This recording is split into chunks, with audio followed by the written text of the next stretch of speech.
While the 101st Airborne Division captured Carentan and the 4th Division reached the objectives along the Kinneville-Montebourg Ridge, the 82nd Airborne continued to expand the beachhead westward. On June 9th, the 82nd fought across the Merderet and established a bridgehead prior to its relief by the 90th Division the following day. The Lafayette position on the east bank, which had just been threatened at various times on D-Day +1, appeared well in hand on the morning of June 8th.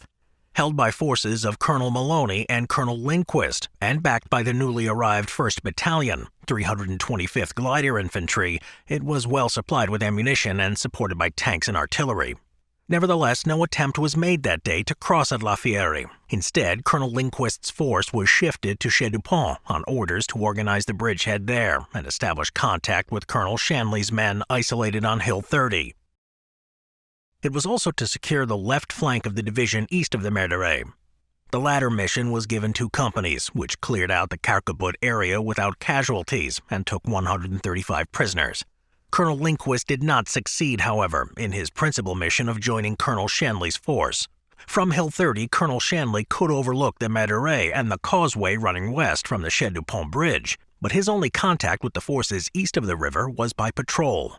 When Colonel Shanley's force had been augmented by stray paratroopers on D-Day +1, he organized a roadblock south of the hill, but on the morning of June 8th, the roadblock was attacked from the west. Unprepared at the time to defend the position, and threatened with heavy losses from enemy mortar fire, the Americans withdrew. Colonel Shanley decided that the immediate tactical value of the position didn't warrant large sacrifices, and that he was strong enough to retake the ground when necessary. That evening, Colonel Lindquist radioed that he planned to send a convoy with supplies and asked Colonel Shanley to clear the causeway. Colonel Shanley complied by sending out a 23-man patrol, led by Lieutenant Woodrow Millsaps, to knock out the German-held roadblock and to clear the causeway to the east bank of the river. By bold action, the patrol succeeded in killing or driving off all of the Germans at the western end of the causeway, and then crossed the river to report to Colonel Lindquist. Unfortunately, Colonel Lindquist had already taken steps which nullified the patrol effort. Having observed that the causeway was receiving fire from the south, he had informed Colonel Shanley that it would be too hazardous to send convoys across. When the patrol's arrival on the east bank demonstrated the feasibility of the crossing, it was too late. Colonel Shanley had already withdrawn the covering force and did not wish to risk another engagement west of the bridge. Pressure against Colonel Shanley's force increased on June 9th, but the main divisional effort shifted back to Lafayette, where another attempt was made to cross the Merderet and reach the isolated forces of Colonel Timmis and Colonel Millet around Amfreville.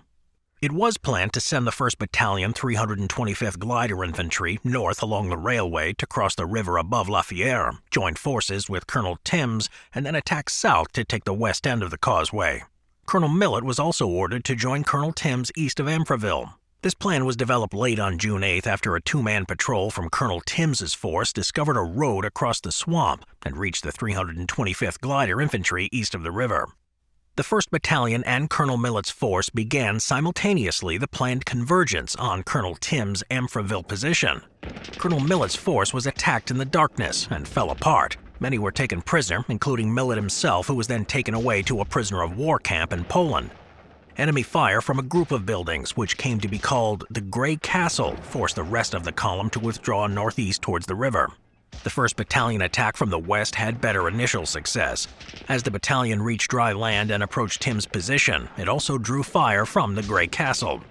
One company swung off to clear the buildings, while the rest of the battalion went on to join Timms's force. The attack south failed when the battalion ran into strong German defenses and was thrown back to Colonel Timms's lines with heavy casualties.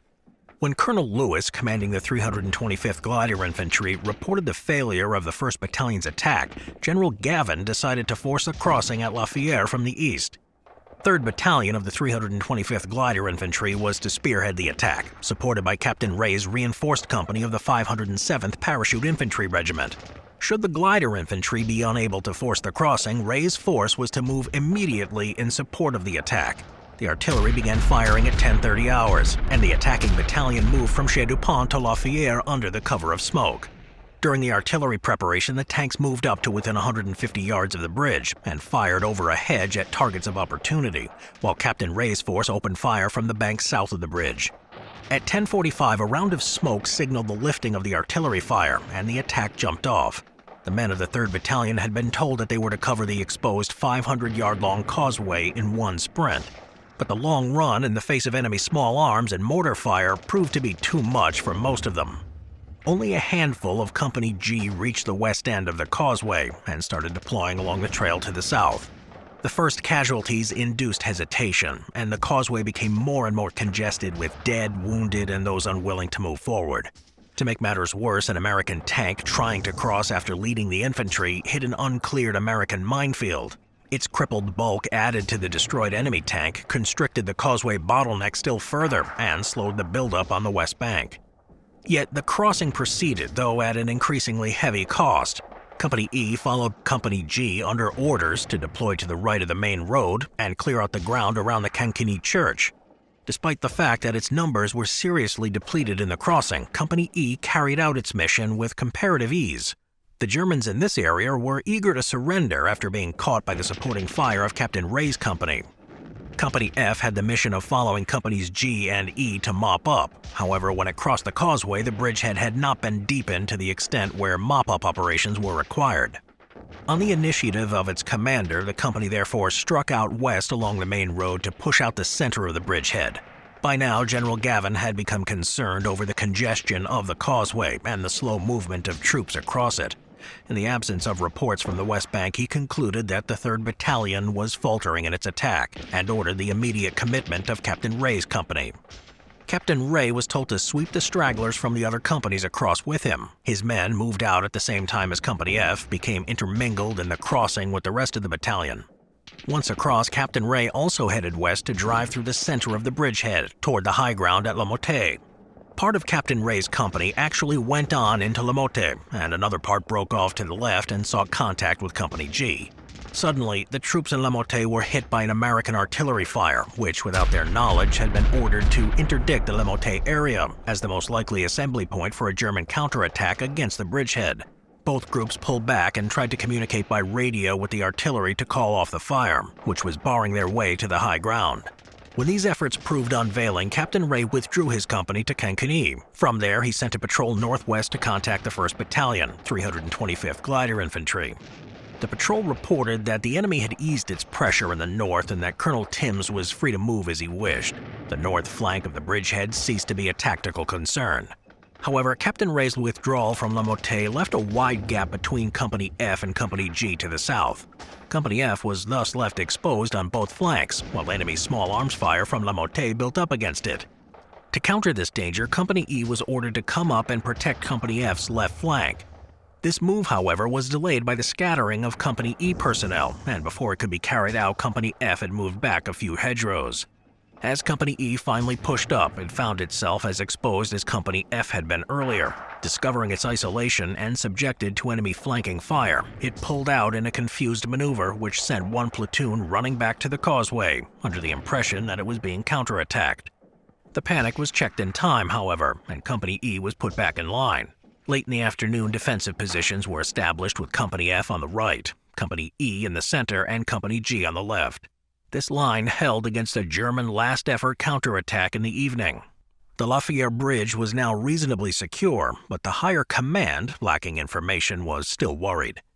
Regiment ordered Captain Ray back into the line, and he placed his unit in position to the right of F Company, where a tie-in was eventually effected with the 1st Battalion in the north. Meanwhile, the bridgehead was also extended southward to tie in with Colonel Shanley's group around Hill 30. Late in the afternoon, the battalion from the 508th Parachute Infantry Regiment crossed the causeway, mopped up the area southward, and took up positions northwest of the hill.